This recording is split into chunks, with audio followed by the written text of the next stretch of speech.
हाथ बांधे क्यों खड़े हो मुश्किलों के सामने, मुश्किलें भी कुछ नहीं हैं हौसलों के सामने। नमस्कार दोस्तों, आपका स्वागत है नॉलेज गुरु 1602 यूट्यूब चैनल पर। दोस्तों, आज हम लोग व्यंजन अथवा हल संधि की श्रृंखला के अंतर्गत जस्त्व संधि और चत्व संधि का अध्ययन करेंगे। दोस्तों, जस्त्व संधि से रिलेटेड हमारे एग्जाम्स में किस तरह से प्रश्न पूछे जाते हैं और हमें मिनटों में किस तरह से उनको हल करना है, आइए ट्रिक के साथ स्टार्ट करते हैं। सर्वप्रथम जस्त्व संधि हमारे कॉम्पिटिटिव एग्जाम्स में पूछा जाता है कि जस्त्व संधि करने वाला सूत्र कौन सा है। तब आपको लिखना है जस्त्व संधि विधायक सूत्र है झलाम जशोन्ते, झलाम जशोन्ते, झलाम जशोन्ते।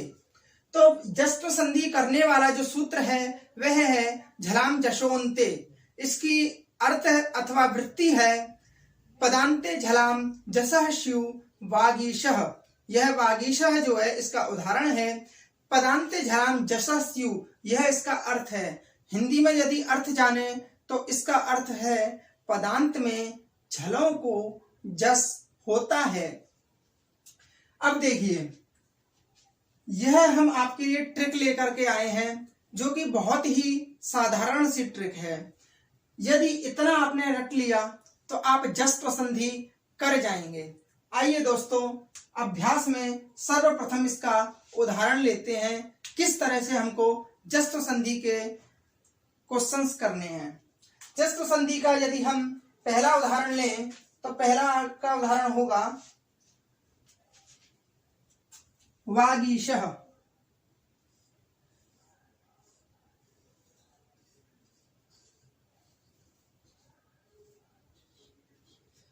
वागीशः यह हमारा उदाहरण है। इसका संधि विच्छेद होगा वाक प्लस ईशः, वाक प्लस ईशः। दोस्तों, वाक प्लस ईशः, इस स्थिति में हम यदि देखें, हम पहले प्रथम शब्द में से जो अंतिम अक्षर है उसको निकाल देंगे। वा प्लस क प्लस ईशः, यह स्थिति हुई। अब इस स्थिति में हमको क प्राप्त हुआ। अब हम देखेंगे हम क के स्थान पर क्या आदेश करेंगे जस्त्व संधि के अंतर्गत। तो क देखिए, क हमें मिलता है यहाँ पर, ठीक है। जब क मिल गया तो क के स्थान पर आपका आदेश में देखें तो क के सामने लिखा हुआ है ग। आप जिस तरह से हमने डायग्राम बनाया हुआ है सेम इसी तरह से अपनी कॉपी में उतार लेंगे और इनको रट डालेंगे। तो क के स्थान पर हमें क्या करना है ग। तो देखिए क के स्थान पर ग कर देंगे, तब क्या होगा वाग प्लस ईशः। बस ग जो व्यंजन है वह आधा है, उसमें ई रूपी जो स्वर है वह जाकर के मिल जाएगा, तब स्थिति बनेगी। ग में ई मिला तो गी और शह बचा तो शह। वागीशः, देखिए कितने सरल तरीके से हमारा वागीशः की सिद्धि हो चुकी है। आइए द्वितीय उदाहरण देखते हैं। द्वितीय उदाहरण रहेगा दोस्तों हमारा अजंतः। क्या रहेगा? वागीशः का अर्थ क्या है? या तो कहिए वाचाम ईशः या वाचः ईशः, ठीक है। वाचः ईशः वागीशः, अर्थात वाणी का जो ईश, बृहस्पति को वागीशः कहा जाता है। यह संज्ञा रूढ़ है वागीशः। अब आ जाते हैं अजंतः। उदाहरण है हमारा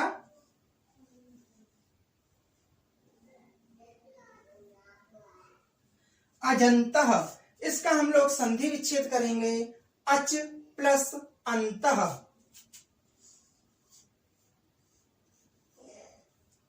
अच प्लस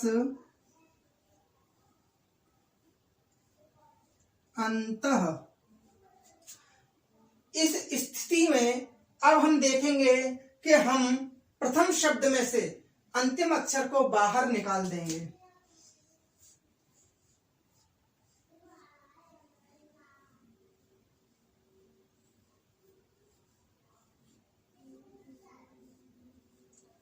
प्रथम शब्द था हमारा अच, इसमें से हमने अंतिम अक्षर च को बाहर निकाल दिया, यानी उससे अलग करके विलग कर करके लिख दिया।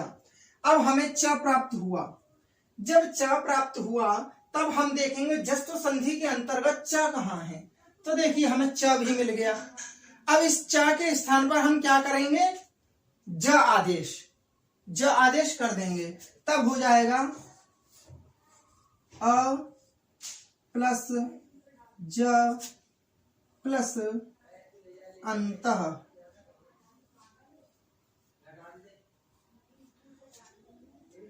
ज आधा है व्यंजन, इसमें अ आकर के मिल जाएगा, तब ज पूरा हो जाएगा, तब बन जाएगा अ ज आधा न और त है मिला दिया अजंतः। देखिए कितने आसानी से हमारे दो उदाहरण जस्व संधि के हो चुके हैं। आपको क्या करना है दोस्तों, देखिए आपने वर्ग सुने होंगे, जैसे कवर्ग। आपसे यदि कोई कवर्ग कहता है तब आप कहेंगे क ख ग घ ङ।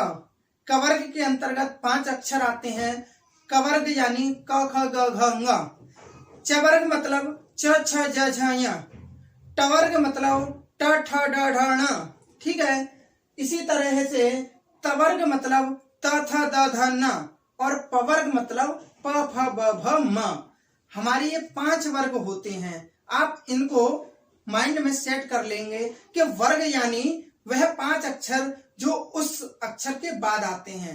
जैसे कवर्ग कहने पर कवर्ग के 5 अक्षर कौन से, क ख ग घ ङ। अब देखिए बस आपको जस्व संधि में इतना याद करना है, च छ ज झ, क्या च छ ज झ यदि रहेगा तो हम क्या करेंगे, उसके स्थान पर ज आदेश करेंगे। ठीक है दोस्तों, अब देखिए यहाँ पर श भी लिखा हुआ है। ठीक है, इसको अभी थोड़ी देर के लिए स्किप कर दीजिए, छोड़ दीजिए। आइए आगे चलें, ट्रिक समझा रहा हूं इसीलिए। अब देखिए पवर्ग आ गया। पवर्ग के जो 5 अक्षर होते हैं, आपको अंतिम अक्षर छोड़ के सभी वर्णों का और 4 अक्षर ले लेने हैं। जैसे च छ ज झ 4 अक्षर हो गए। इसी तरह प फ ब भ। अब इन चारों के स्थान पर क्या आदेश होगा, ब आदेश होगा। जो वर्ग के अंतर्गत वर्ण होगा वही वर्ण का आदेश भी होता है। जैसे च छ ज झ, अब ये 4 हैं। आपको अब बस इतना याद रखना है कि इन 4 में से ही कोई आदेश होगा, तो आप क्या करेंगे, बस इतना रख लेंगे कि ज आदेश होगा तीसरे नंबर वाला। इधर देखिए प फ ब भ, इन 4 में से आप देखेंगे इधर भी तीसरे नंबर वाला ही आदेश होगा जस्व संधि में। अच्छा कवर्ग देखिए, कवर्ग के 4 अक्षर लेंगे पहले, क ख ग घ। ठीक है, अब इसका तीसरा वर्ण देखिए, ग ही आदेश होगा। ठीक है दोस्तों, अब आइए इधर ट ठ ड ढ, 4 हैं, 4 में से तीसरा आदेश कर देंगे तो ड आदेश हो जाएगा। ठीक है दोस्तों, अब आ जाएगा तवर्ग। तवर्ग का क्या है, त थ द ध, 4 वर्ण हो गए। इसका तीसरा अक्षर है द, तो तीसरा अक्षर द आदेश हो जाएगा। देखिए कितना सरल तरीका है। कहीं भी जस्व संधि का कोई अक्षर मिल जाता है तब आप सीधे क्या करेंगे, कोई भी अक्षर मिले, मान लीजिए आपको मिल गया झ। अब आपको यहाँ जस्व करना है, आपसे कहा गया, तो जस्व आप झ को क्या करेंगे, सीधे तीसरा अक्षर देखिए झ किस वर्ग में आता है, तब हम काउंट करेंगे च छ ज झ। अरे चवर्ग में आया, तब चवर्ग का तीसरा अक्षर कौन सा होगा, तो च छ ज, तो ज को ग्रहण कर लेंगे और क्या हो जाएगा, ज आदेश हो जाएगा, हमारा रूप सिद्ध हो जाएगा। इस तरह से जस्व संधि दी हुई है। आइए जस्व संधि का भी हम और उदाहरण देखेंगे।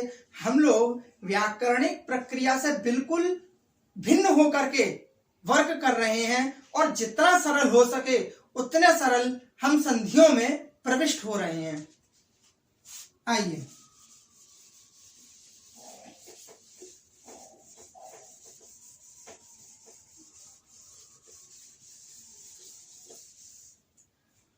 एक मिनट रुकिएगा दोस्तों।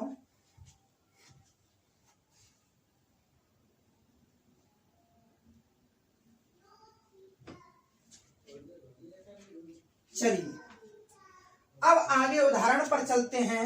हमारा है तीसरा उदाहरण षडाननः। षडाननः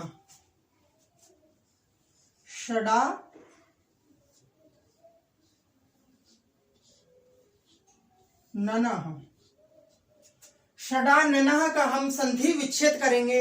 षट प्लस आननः, षट प्लस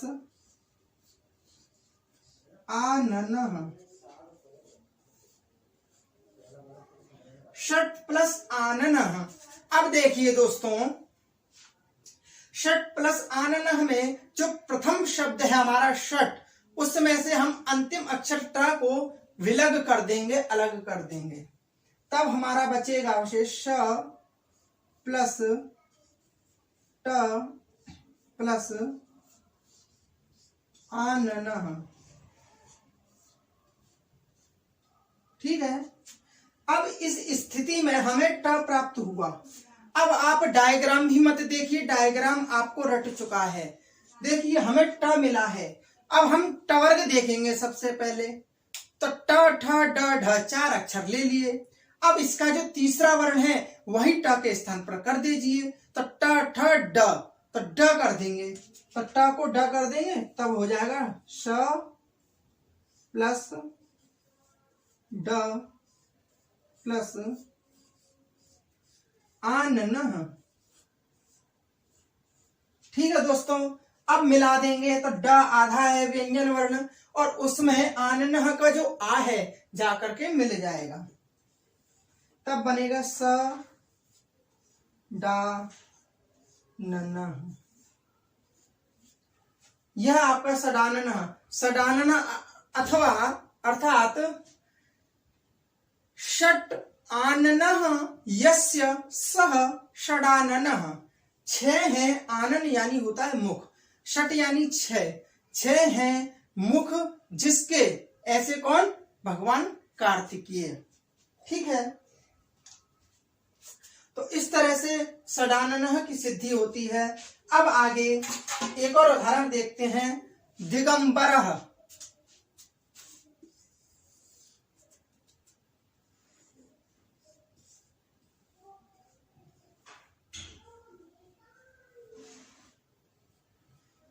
एक मिनट वेट कीजिएगा आप लोग। पहले इधर एक चीज हम लोग भूल चुके हैं। देखिए ये तो वर्गों का सिस्टम हो गया। अब आपके आगे देखिए 3 श और 1 ह। जब हम हिंदी की वर्णमाला पढ़ते हैं तब लास्ट में आता है स स स ह, स स स और ह। तो देखिए आपको याद रखना है, प्रथम जो चवर्ग है, चवर्ग के साथ कौन सा सीटी वाला श आएगा। ठीक है। और कवर्ग के साथ ह आएगा और टवर्ग के साथ ये वाला पेट फटा वाला अथवा मूर्धन्य शकार आएगा और तवर्ग के साथ दंत्य सकार, दंत्य सकार अर्थात जो सपेरे वाला स है वह आएगा। दोस्तों आप लोग थोड़ा कंफ्यूज हो चुके होंगे कि आखिर इनके साथ ये, इनके साथ ये, इनके साथ ये और इनके साथ ये ही क्यों आएगा। यह विषय व्याकरणिक प्रक्रिया का है। क्यों? क्योंकि देखिए जब हम च का उच्चारण स्थान देखते हैं तो इचु यसानम तालुह। ठीक है। ई चवर्ग यकार और शकार यानी सीटी वाला सकार, तालव्य सकार का स्थान क्या होता है? तालु होता है। तो एक ही स्थान होने के कारण यह इन्हीं के साथ प्रविष्ट होते हैं। इसी प्रकार अकुह विसर्जनीय नाम कंठ, इसी तरह ऋतु रसाणाम मूर्धा, इसी तरह ऋतु लसानाम दंताः। इसलिए इनके स्थान पर यह इसलिए आए हैं इनके साथ क्योंकि इन्हीं के उच्चारण स्थान समान हैं। अब हमारा उदाहरण है दिगंबरः। यहां पर हम लोग देखेंगे संधि विच्छेद।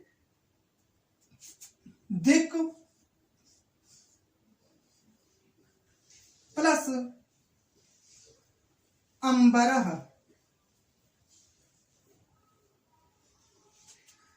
दिक् प्लस अंबरः में जो दिक् शब्द है उसको जो, क्योंकि वह पहला शब्द है इसलिए हम उसको अंतिम अक्षर उसका बाहर निकाल लेंगे। तब होगा दि प्लस क प्लस अंबरः।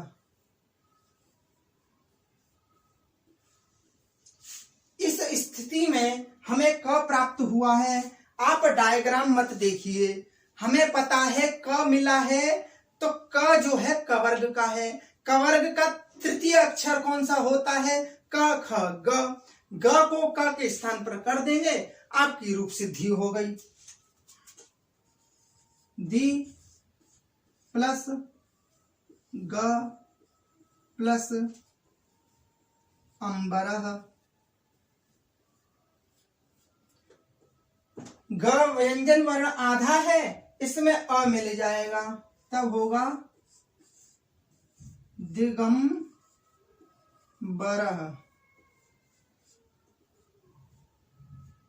दिगंबरः, दिगंबरः का अर्थ होता है दिशा ही है। अंबर, अंबर यानी वस्त्र जिसका, आप कह सकते हैं जो साधु लोग होते हैं उनको दिगंबर भी, क्योंकि उनका कोई घर बार नहीं होता, उनका दिशा ही सब कुछ होती है, किसी भी दिशा में वे रहते हैं। 1 मिनट रुकिएगा दोस्तों जी, चलिए स्पष्ट है। अब आते हैं हम लोग नेक्स्ट उदाहरण पर।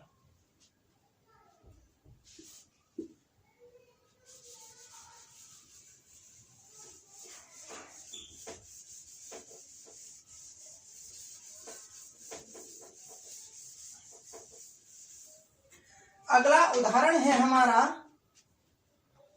जगदीशः। ओम जय जगदीश हरे।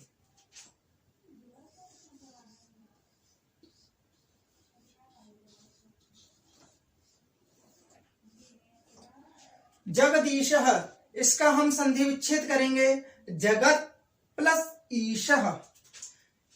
संधि विच्छेद को किसी भी जो वर्ण है, शब्द है, उसका संधि विच्छेद यदि करना है, तब भी आप दिया हो संधि विच्छेद तो आप कैसे पहचानेंगे कि यह इसका सही संधि विच्छेद है? तब आपको क्या करना है, जैसे हम जगदीशः का संधि विच्छेद करते हैं, हमने किया जगत प्लस ईशः।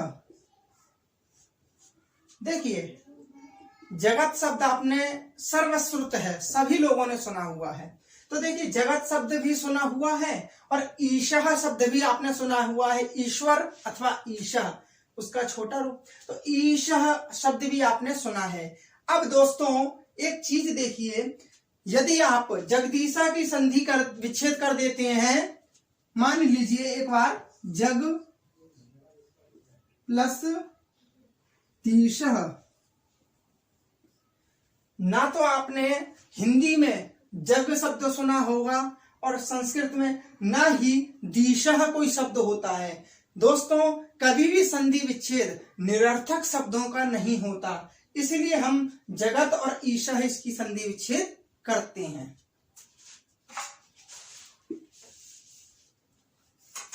अब देखिए प्रथम शब्द हमारा जगत है, उसमें से अंतिम अक्षर को बाहर निकालिए।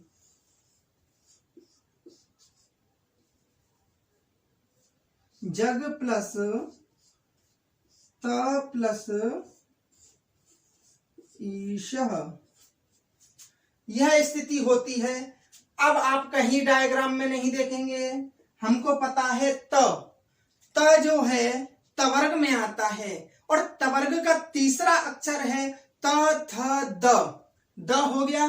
जब द हो गया तो हम त की जगह द लिख देंगे, तब हो जाएगा जग प्लस द प्लस ईशः, मिला देंगे जगदीशः। इससे सरल संधि कुछ भी नहीं हो सकती दोस्तों। यह है जगदीशः।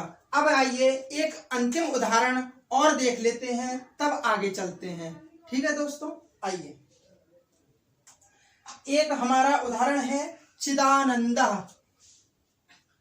चिदानंद रूपः शिवोऽहं शिवोऽहं, चिदानंद रूप शिवोऽहं शिवोऽहं। चिदानंदः, चिदानंदः का हम लोग संधि विच्छेद करेंगे। चित प्लस आनंदः। यह स्थिति में हम लोग क्या करेंगे, अंतिम अक्षर प्रथम शब्द का निकाल देंगे। ची प्लस त प्लस आनंदः। यह स्थिति हुई। इस स्थिति में आप देखिए त के स्थान पर त वर्ग का तीसरा अक्षर कर दीजिए, त था द बन गया चिद प्लस आनंदः।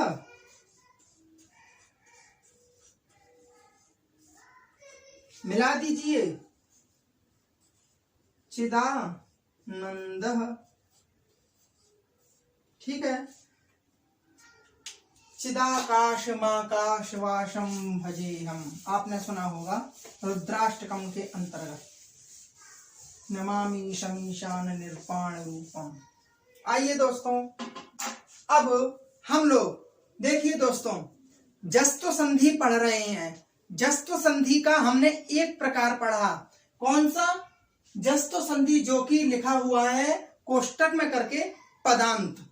यह जो हमने जस्त्व संधि पढ़ी, यह थी पदांत जस्त्व संधि। अब हम पढ़ेंगे अपदांत जस्त्व संधि। अब आप सोच रहे होंगे कि दोनों में भेद क्या होता है, और यदि भेद है तो आपने ऊपर इस बात का जिक्र क्यों नहीं किया। दोस्तों, जो चीज सरलता से हमें पहले प्राप्त हो रही है, हम पहले उसे ग्रहण करेंगे, तत्पश्चात कठिन की ओर चलेंगे। शिक्षण सूत्र भी कहते हैं कि सरल से कठिन की ओर चलना चाहिए। इसलिए हम लोग क्या कर रहे हैं, पदांत हमने नहीं जाना इसमें, लेकिन जब अपदांत जान जाएंगे तब पदांत स्वयं ज्ञात हो जाएगा। इसलिए हम सरल जान गए। अब आपको यह सरल लगेगा, अब आगे थोड़ा कठिन भी होगा ना, तब भी आपको तकलीफ नहीं होगी। आइए, यह है जस्त्व संधि। इसमें भी क्या है दोस्तों, सेम कंडीशन यहां पर भी है।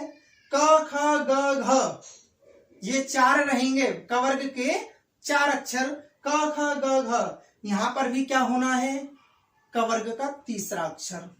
अच्छा, च छ ज झ, यहां पर भी क्या करेंगे, च वर्ग का तीसरा अक्षर, च छ ज कर देंगे।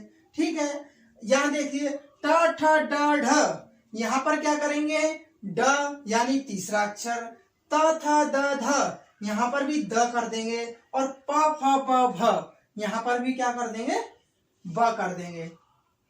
एक और बात दोस्तों, देखिए कवर्ग के साथ क्या था, ह था, कवर्ग के साथ ह है, और टवर्ग के साथ पेट फटा यानी मूर्धन्य सकार था, और यहाँ पर भी टवर्ग के साथ मूर्धन्य सकार है, और तवर्ग के साथ सपेरे वाला स अथवा दंत्य सकार था, और तो यहाँ पर भी तवर्ग के साथ दंत्य सकार है। बिल्कुल सेम कंडीशन है, कोई भी बदलाव नहीं है, दोनों के रूल सेम है। लेकिन सर्वप्रथम जस्त्व संधि जो पदांत वाली होगी, उसको जस्त्व संधि करने वाला सूत्र है झलाम जशोन्ते। ठीक है, और जो अपदांत वाली जस्त्व संधि है उसको करने वाला सूत्र है झलाम जस झसी, झलाम जस झसी, झलाम जस झसी। 1 मिनट रुकिएगा दोस्तों।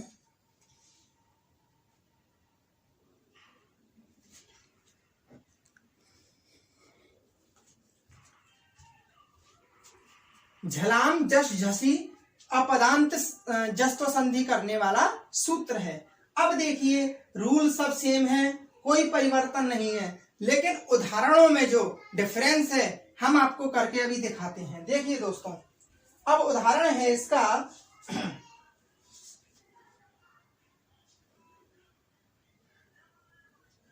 जैसे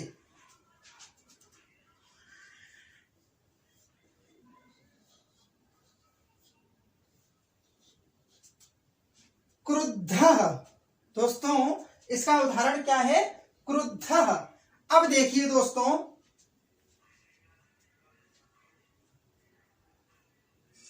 क्रुद्धः जो है इसका हम लोग संधि विच्छेद कर लेते हैं। यहां पर क्रू है, वहां लगा हुआ है, तो देखिए क्रुद्ध प्लस धः। दोस्तों देखिए यहां पर जो ध है वह त के स्थान पर ध हुआ है, जो कि निष्ठा प्रत्यय है, जो कि भूत अर्थ में आता है, और क्रोध एक धातु है। चलिए समझ लीजिए, क्रोध प्लस ध। अब इस स्थिति में सबसे पहले ऊपर वाले रूल पर आ जाइए। ऊपर वाला रूल क्या कहता है? यदि त थ द ध, यदि ध होगा तो तीसरा अक्षर हो जाएगा, है यहां पर भी, और रूल ये भी कहता है ध होगा तो तीसरा अक्षर हो जाएगा। तो फर्क कहां है? बस पदांत और अपदांत का फर्क है। फर्क यह है, यदि पदांत किसे कहते हैं और अपदांत किसे कहते हैं। देखिए पदांत, पहले पदांत आइए। पदांत है जैसे रामः, आप लोग राम शब्द के रूप चलाते हैं, रामः रामौ रामाः, ठीक है। जैसे भवति, भू धातु के रूप चलाते हैं, भवति भवतः भवन्ति, ठीक है। अब देखिए यह तो हो गए पदांत। कैसे? अब आप कहेंगे कि रामः क्या है? एक पदांत है। क्यों? क्योंकि देखिए, 1 मिनट रुकिए। अब देखिए इनको पहले तोड़ लीजिए। राम प्लस सु और भव प्लस अति, ठीक है। ये हो गए अपदांत।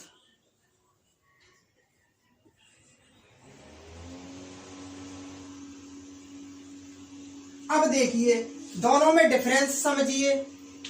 यहां पर सु इत्यादि जो प्रत्यय होते हैं, सु औजस अम औटसाभ्याम भिस, उनको लगा करके पूरा रूप जब बन जाता है उसको पदांत कहा जाता है।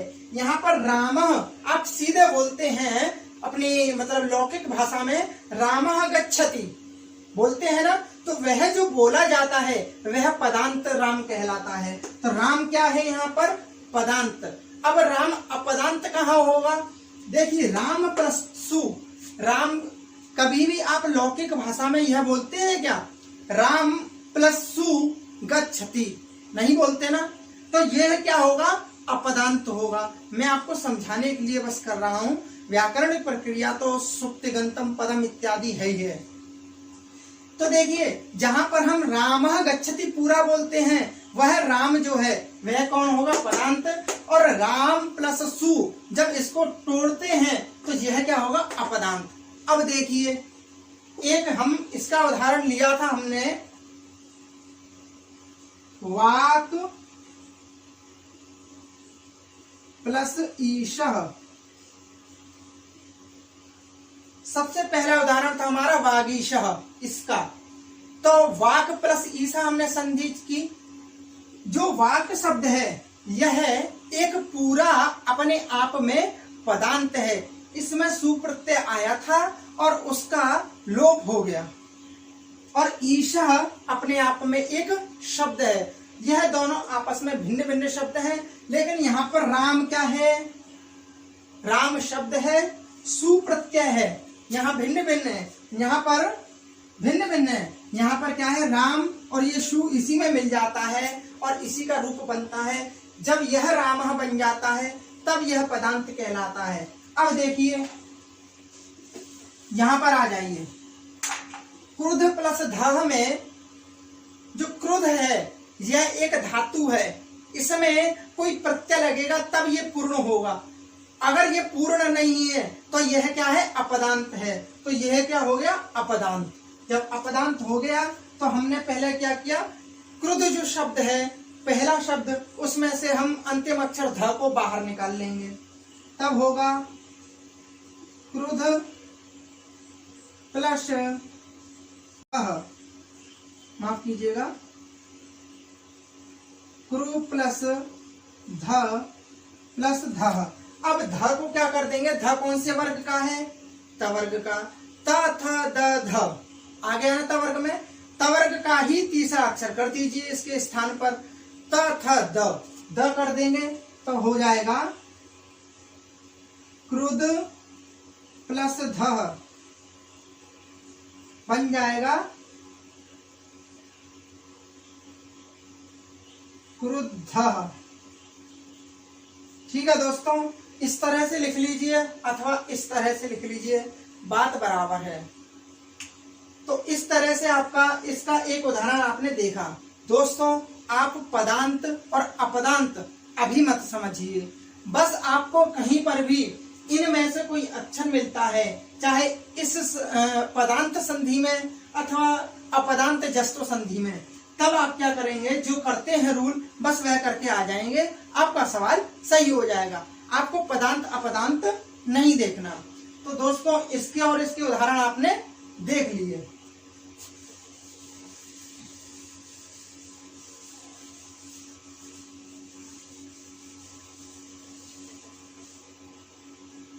अब आ जाते हैं दोस्तों, हमारी संधि है चर्त्व संधि। जस्त्व संधि के पश्चात चर्त्व संधि। चर्त्व संधि आपसे पूछा जाता है कि चर्त्व संधि करने वाला सूत्र कौन सा है? तो आपको कहना है चर्त्व संधि करने वाला सूत्र है खरीच। जस्त्व संधि करने वाले दो सूत्र हैं, पहला है झलाम जशोन्ते, दूसरा है झलाम जश झसी।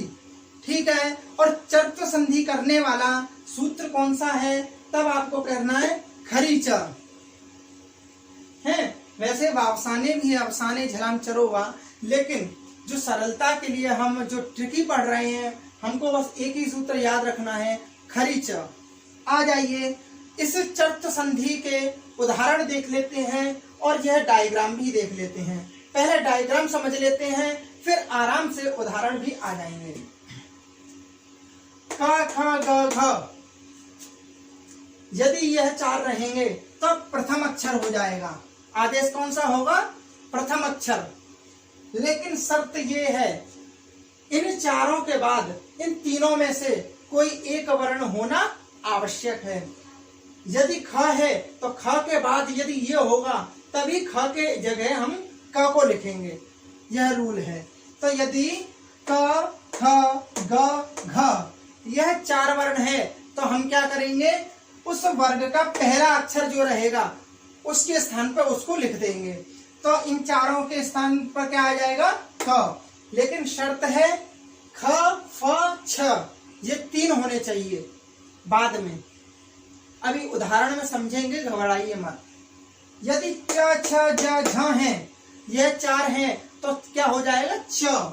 लेकिन शर्त है यह तीन अक्षर होने चाहिए। एक तो पहला अक्षर जो होगा वह तो होगा ही, जैसे, और ये दो और होंगे, कौन से? ठ और थ। अब आ जाइए तीसरे पर, ट ठ ड ढ। इनका जो पहला अक्षर है ट, उसके स्थान पर वह हो जाएगा।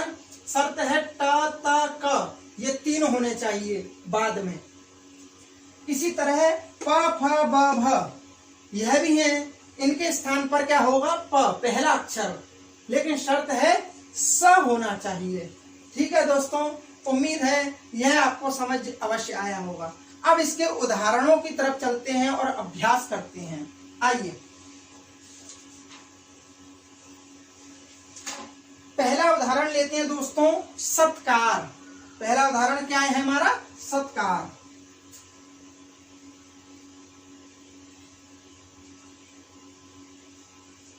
इसका संधि विच्छेद करेंगे हम सद प्लस कार। सद प्लस कारः अथवा कार। ठीक है, इस स्थिति में जो प्रथम शब्द शद है उसका अंतिम अक्षर बाहर निकालेंगे।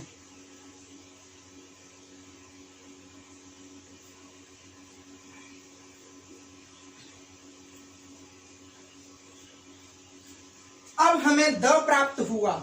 द जो है हम पहले यह देखेंगे बिना डायग्राम को देखे, द जो है किस वर्ग में आता है। तो देखिए त थ द आ गया ना, द तवर्ग में। तवर्ग जो पहला अक्षर है तवर्ग का, कौन? त, उसको कर देंगे द के स्थान पर। तब होगा स प्लस त प्लस कारः। अब इस स्थिति में क्या कर, अब देखिए दोस्तों, इसके स्थान पर पहला अक्षर तो कर दिया, लेकिन शर्त ये थी कि कहाँ गया ये ता, तो कर दिया, लेकिन प श और श इन तीनों में से नहीं, ये नहीं है दोस्तों। कहाँ है?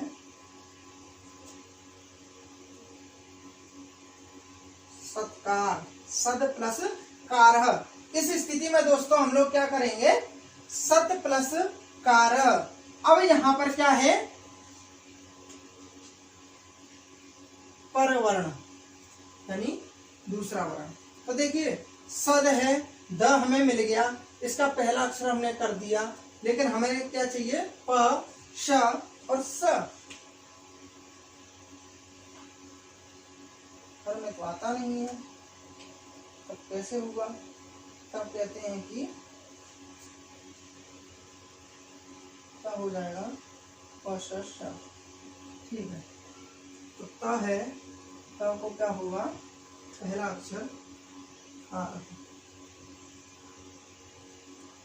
ये कितनी है? सत्कार। एक मिनट रुकिएगा दोस्तों। दोस्तों, हम लोगों ने उतारने में थोड़ी गलती कर ली थी।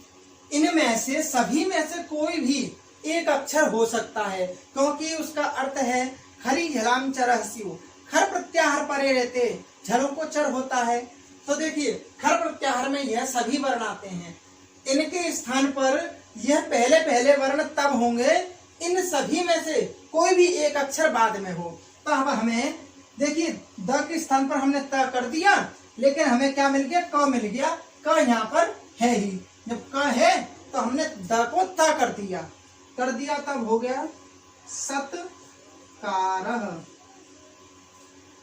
ठीक है दोस्तों, थोड़ी विस्मृति के लिए हम क्षमा चाहते हैं। दूसरा उदाहरण देखते हैं।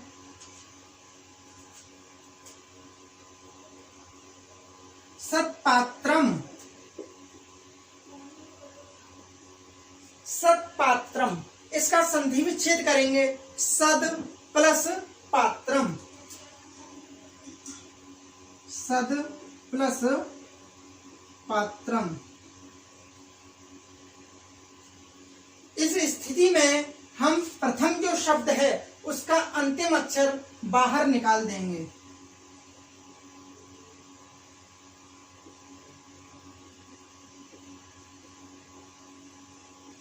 अब देखिए हमें द प्राप्त हुआ, द ये रहा।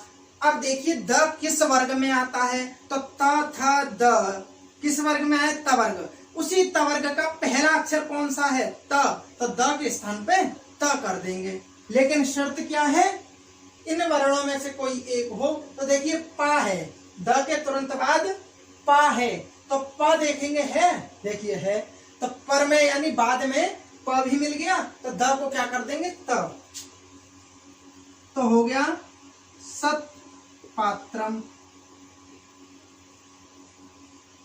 स्थिति हुई। तो दोस्तों बहुत ही अच्छी और सरल तरीके से आपको समझ आ रहा होगा। आइए अब आगे चलते हैं।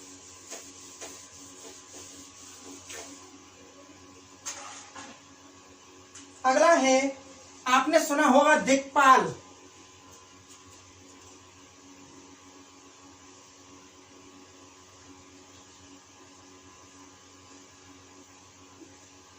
दिक्पालः, दिशाओं की रक्षा करने वालों को दिक्पाल कहा जाता है, जो कि हमारे 10 दिक्पाल हैं, 10 दिशाओं की रक्षा करने वाले।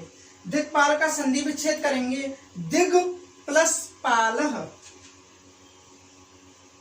दिग प्लस पालः। प्रथम शब्द जो दिग है उसमें से अंतिम अक्षर ग को अलग कर लीजिए। अब आप लोग प्राउड हो गए हैं, यानी संधि समझने लगे हैं। हम क्या करेंगे, जो ग है उसको नहीं अलग करेंगे, सीधे देखेंगे अंतिम अक्षर है हमारा ग। जब ग मिल गया तो ग को देखेंगे किस वर्ग का है, तो क ख ग कवर्ग का।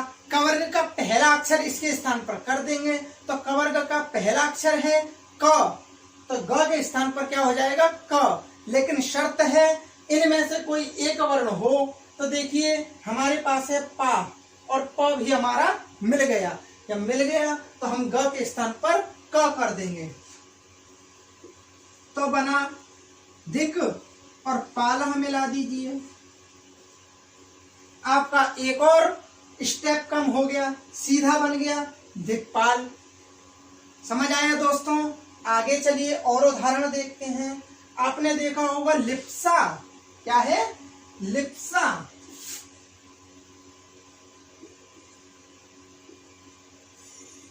लिप्सा है, इसका संधि विच्छेद करेंगे, लिभ प्लस सा।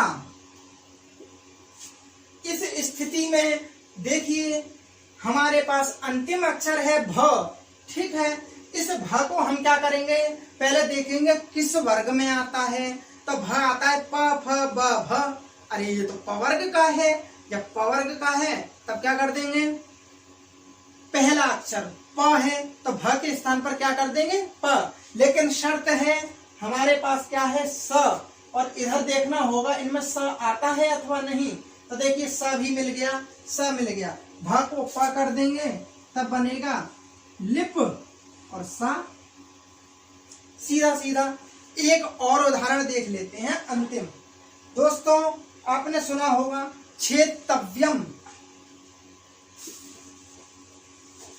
छेदतव्यम का तात्पर्य है मारने योग्य अथवा छेदने योग्य।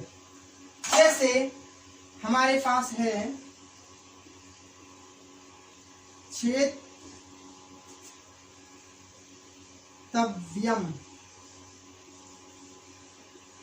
इस स्थिति में इसका संधि विच्छेद होगा छेद प्लस तव्यम। दोस्तों छेदतव्यम की यदि सिद्धि देखें तो छिद्रद्वैधीकरणे एक धातु है तिङन्त प्रकरण में। तो छिद्रद्वैधीकरणे धातु से इर इत्संज्ञा वाच्या से इर का लोप हो जाता है, और तव्यत तव्यानीयरः से तव्यत प्रत्यय होकर के छेदतव्यम की सिद्धि होती है। तो छेद प्लस तव्यम। अब यहाँ पर आपको कुछ संधि करने की जरूरत नहीं है। अंतिम अक्षर देखिए द। आपने कहा द, त थ द। अरे ये तो तीसरा वर्ण है तवर्ग का, तो तवर्ग का पहला अक्षर इसकी जगह कर दीजिए। तो तवर्ग का पहला अक्षर है त, तो त कर देंगे। लेकिन शर्त है बाद में त भी त है हमारे पास, और यहाँ पर भी त हमें ये मिल गया तो हम द को क्या कर देंगे, त कर देंगे, तब बनेगा छेदतव्यम इति सिद्धम। दोस्तों बहुत उम्मीद है कि आपको अवश्य समझ आया होगा। यदि हमारी पढ़ाई हुई क्लासेस यदि आपके समझ आ रही हो और आपके एग्जाम के पॉइंट ऑफ व्यू से यदि यह उपयोगी हो, तो आप अवश्य लाइक शेयर एंड सब्सक्राइब अवश्य करें, अपने दोस्तों को अवश्य बताएं और हमसे जुड़ें। आपकी सफलता हमारी जिम्मेदारी। धन्यवाद दोस्तों।